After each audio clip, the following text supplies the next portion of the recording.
네, 금요일에 발표가 된 미시간대가 집계한 기대 인플레이션이 급등을 하는 등 인플레이션에 대한 우려가 날로 또 높아지고 있는데요. 이와 관련해서 이야기를 나눠보도록 하겠습니다. 마수님, 네, 요즘에 이렇게 인플레에 대한 우려가 높아지다 보니까 또 연준의 주요 인사들은 당분간 좀 연준이 계속 금리를 동결할 것이다 이런 발언을 내놓고도 있거든요. 네네. 이와 관련해서 마스터님 어떻게 보시나요? 일단 제가 여기에 관해서는 조금 오늘 여러분들 이제 월요일입니다. 월요일은 매매 많이 안 하시는 거 아시죠? 예, 그래서 제가 일단 설명을 좀 드릴게요. 금요일에 일단은 미시건대 기대 인플레이션이죠. 기대 인플레이션. 요거 이제 발표가 났고요. 이번 주에 뭡니까? CPI, 그죠? 예. 소비자 물가 지수 발표가 일단 있습니다. 여러분 기대 인플레이션 같은 경우에는 제가 설명을 굉장히 좀 많이 드리는데 expected 네. 설명을 좀 많이 드리는데 이거 굉장히 중요하거든요. 인베스팅닷컴 기준으로 미시건대 기대 인플레이션이 별 1개 내지 이제 2개 정도. 이제 별 3개가 가장 이제 중요도가 높은데요. 1개 내지 2개 정도인데 사실상 금리라는 것 그리고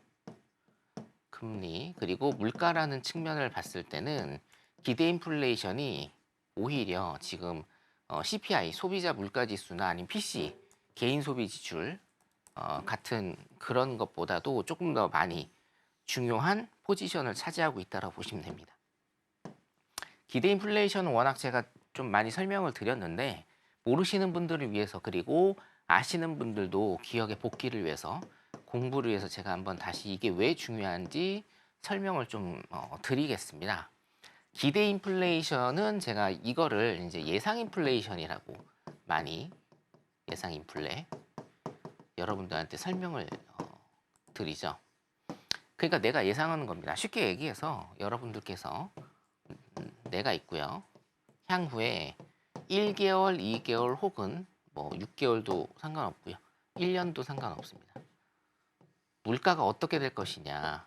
물가가 어떻게 될 것이냐. 나한테 앙케이트 조사를 하는 겁니다. 조사를 해서 지금 예를 들면 지금 이제 CPI 기준, 소비자 물가 지수 기준으로 2.9% 정도 됩니다. 그죠? 2.9% 정도 되는데 당신이 현장에서 느끼기에 다음 달 3월 다음 달에 인플레이션이 어느 정도 될 것 같은지 나한테 물어보는 거예요. 그럼 나는 답변을 할 수가 있겠죠.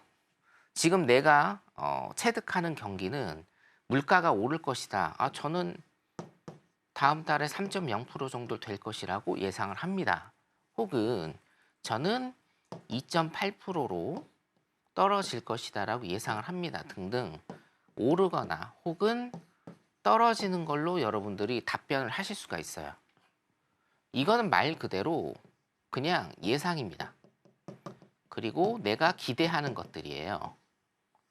그래서 그냥 얘기할 수가 있는 겁니다. 그냥 얘기할 수가 있는데 이 그냥 얘기한다라는 게 엄청난 파장을 몰고 오는 지표다라는 거죠. 그렇죠? 자, 내가 이렇게 생각을 해볼게요.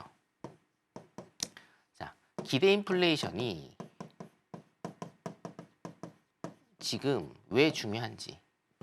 제가 우리 이제 금리 인상 초기부터 금리 인상하기 직전부터 테이퍼링 시대 때부터 제가 노동지표 여러분들이 굉장히 관심 있게 보셔야 된다라고 제가 말씀을 드렸고 첫 번째 뭡니까? 구인이직 보고서 두 번째 신규 실업수당 청구 건수 세 번째 GDP 여기 이제 잠재 성장률 포함 네 번째 뭡니까?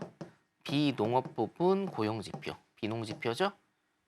가장 베스트 오브 베스트 다섯 번째 비농 다음에 실업률 요것도 베스트 오브 베스트입니다.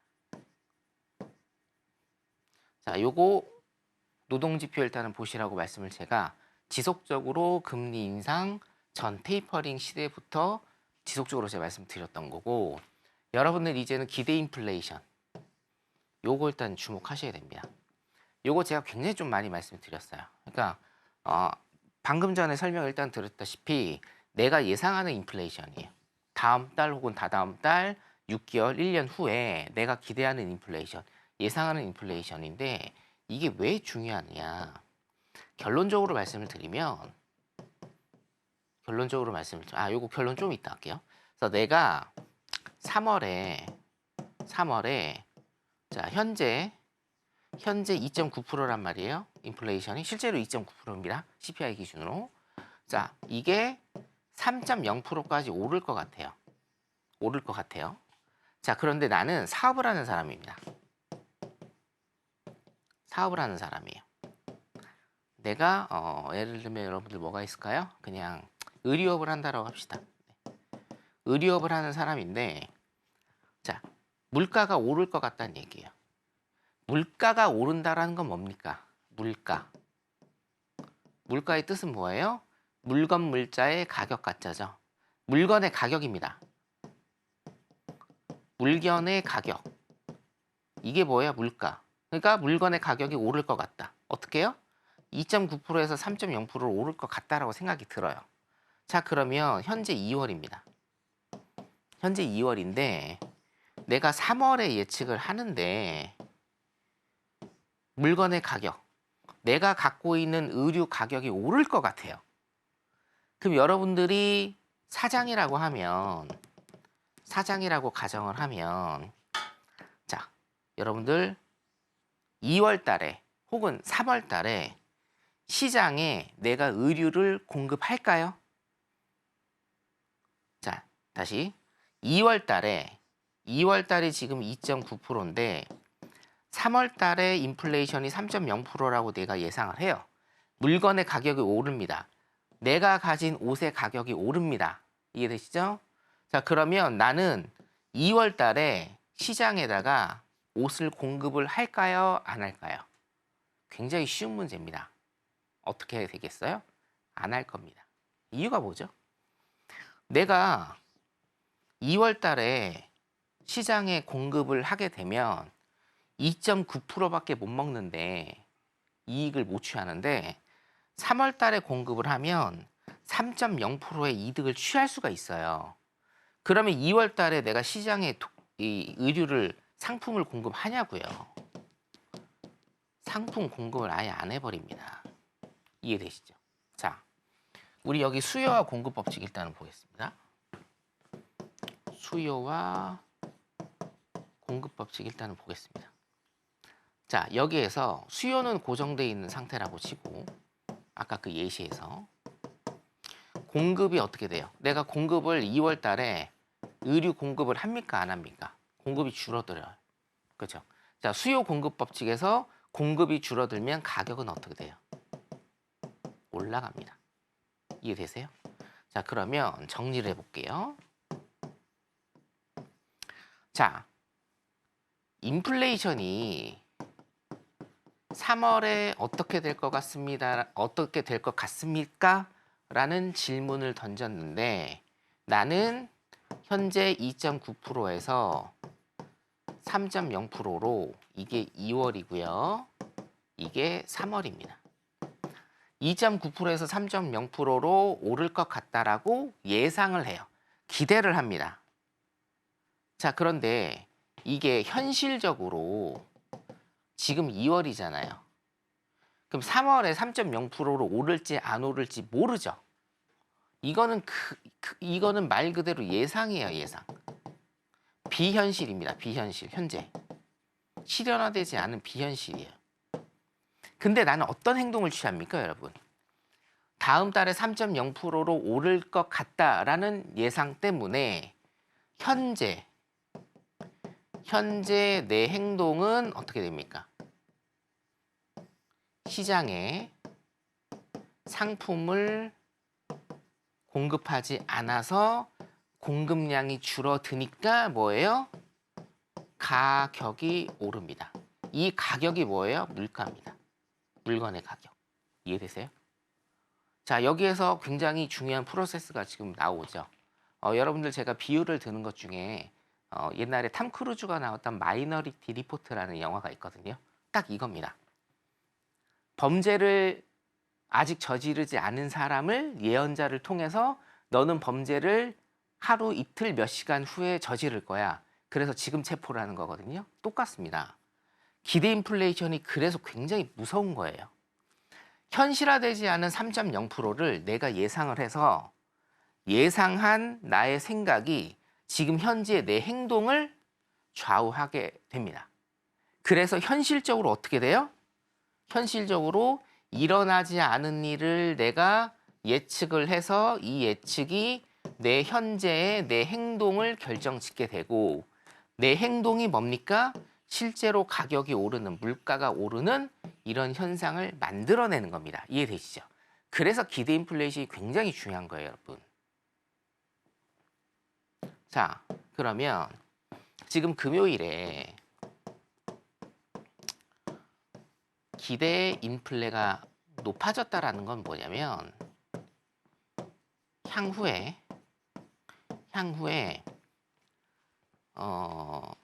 물가가 오른다라고 미국인들은 지금 생각을 하고 있는 겁니다. 그렇죠. 물가가 오른다고 생각을 하고 있는 거예요. 자, 현재 아직도 고금리입니다. 금리는 뭐 떨어질 생각을 하질 않고 있죠. 그 다음에 물가도 뭐예요? 하방 경직성을 이루면서 2.9%대를 유지하고 있고 이번 주에 소비자 물가지수 여러분들 지표 앵커님께서 말씀하셨다시피 CPI하고 생산자 물가지수 PPI가 있습니다. CPI하고 PPI 있죠? CPI하고 PPI가 있는데 요거 물가지수가 어떻게 됩니까? 하방 경직성을 나타내고 있어요. 자, 그러면 우리가 경기라는 측면에서 일단 보겠습니다. 경기라는 측면에서 미국의 경기라는 측면에서 자, 노동시장 한번 볼까요? 노동시장이 견고합니다. 자, 노동시장이 견고하다라는 얘기는 이거를 가격하고 비교를 해볼게요. 노동시장이 견고하다. 사람들이 지금 완전 고용 상태입니다. 자, 실업률이 4.0%예요, 지금. 미국 실업률 3.0%. 미국 실업률이 4.0%란 얘기는 완전 고용 상태다. 완전 고용 상태다. 완전 고용 상태가 무슨 상태입니까? 내가 일을 하고 싶으면 일을 다 한다라는 상태예요. 자, 노동시장이 견고하다라는 건 뭐냐? 노동의 임금이라고 칭할게요. 임금이 안정화되어 있는 겁니다. 안정화. 임금이 안정화되어 있다는 건 뭐예요? 누구나가 다 일을 하면서 돈을 벌고 있다는 겁니다. 자, 그러면 여기에서 통화량이 늘어날 위험이 있죠. 우리가 이제 평균, 이게 이제 전문 용어인데 요건 M2라고 일단 표현을 하는데요. 통화량이 일단 늘어날 가능성이 견고하다라는 거예요. 자, 그러면 통화량이 늘어나면 어떻게 됩니까? 물가가 뭐예요? 물건의 가격이 오르면서 화폐의 가치가 떨어지고 통화량이 늘어나는 겁니다. 요게 이렇게 쌤쌤이란 얘기입니다. 그럼 어떻게 됩니까? 지금 현재 노동시장이 견고하기 때문에 노동시장이 견고하다는 건 뭐예요? 물가가 더 오를 수 있는 기폭제가 될 수 있다는 거죠. 그렇죠? 자, 금리 인하는 경기라는 측면에서 언제 하는 겁니까? 경기가 안 좋을 때 하는 거다. 경기가 안 좋을 때 통화량을 늘려서 사람들이 소비를 더 많이 할 수 있게끔 만들어서 경기 활성화가 되게 하는 게 금리 인하의 목표거든요. 근데 지금 보세요. 통화량이 일단은 충분하고 물가가 더 오를 수 있는 이런 노동시장의 견고함이 금리 인하를 막는 겁니다, 여러분. 그래서 금리 인하를 막는 것뿐만 아니고 어떻게 돼요? 물가를 지금 2.0%의 하방 경직성을 유지하고 있죠. 더 이상 떨어지지 않는다는 얘기예요, 지금. 자, 그러면 페드는 무조건 2.0%에 맞춰야 돼요. 어떻게 됩니까? 금리 인하가 아니라 지금 뭐예요? 금리 인상도 할 수가 있는 시기다. 근데 지금 금리 인상 해야 못해요. 금리 인하 합니까? 못합니까? 지금 못해요. 물가가 또 오를 수 있어요. 금리 인상 해야 못해요. 못해요. 왜요? 아직 금리가 굉장히 높아요. 그러니까 이도 저도 못하는 겁니다. 그래서 뭐예요? 계속 이런 지표들만 페드도 보고 있는 실정이다라고 여러분들이 정리를 하시면 됩니다. 여러분들이 지금 보셔야 될 건 뭐냐면, 자, 원래는 경기 사이클상 경기 침체가 오면서 어떻게 돼요? 통화량 조정을 통해서 금리를 인하시키면서 통화량을 늘리고 여기에서 뭡니까? 경기 회복 사이클을 만들어야 되는데 지금 경기 침체 혹은 경기 하락이 아직 안 왔어요. 왜요?